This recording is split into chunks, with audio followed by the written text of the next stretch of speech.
il y a plusieurs choses qui vont faire que votre lecteur potentiel va être attiré par votre livre, et l'une d'elles, c'est le 4e de couverture.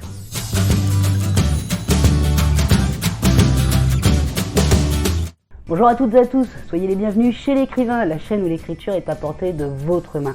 Je suis Maud et avant de commencer, je vous invite à vous abonner en faisant comme sur cette petite animation.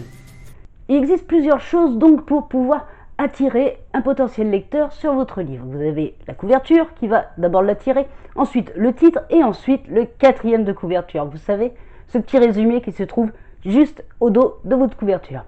Alors comment on fait pour avoir un bon 4e de couverture? Il y a 3 points essentiels à garder en tête lorsque l'on crée ce petit résumé qui se trouve juste au dos de votre livre. D'abord, la première chose, c'est d'essayer de présenter en très peu de temps l'histoire de votre livre sans trop en dévoiler. Et de préférence, essayez aussi de faire en sorte que votre lecteur s'identifie rapidement à votre personnage. Donc, faites en sorte que votre personnage apparaisse dès les premières lignes de votre 4e de couverture.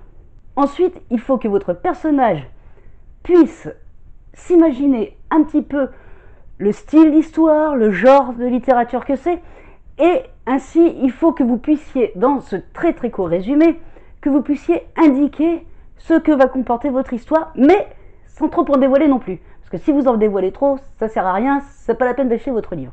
Donc, il va falloir que vous arriviez à trouver une façon subtile de montrer à votre lecteur ce qu'il va trouver dans votre livre.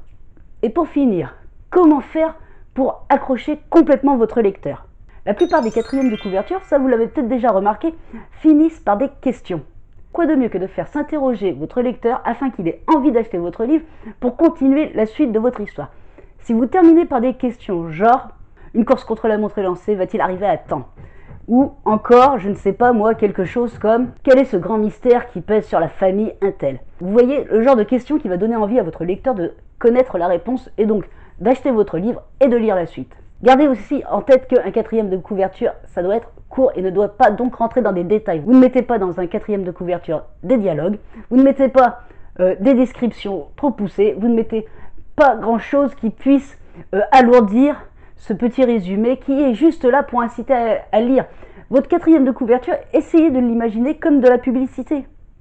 C'est c'est pas un slogan, parce qu'un slogan c'est vraiment très court, mais c'est quelque chose qui est court mais qui va donner envie de lire votre histoire. Donc voilà ce que je pouvais vous dire sur le 4e de couverture. Je vous retrouve la semaine prochaine pour un nouveau tutoriel. En attendant, n'hésitez pas à vous abonner en cliquant sur la petite photo qui se trouve juste ici. Si vous avez envie de découvrir d'autres tutoriels, c'est hop, juste en dessous. Et si vous avez envie de vous lancer dans l'écriture, ma formation vous est offerte sur l'écriture et c'est dans la description de cette vidéo. En attendant, bonne écriture à toutes et à tous.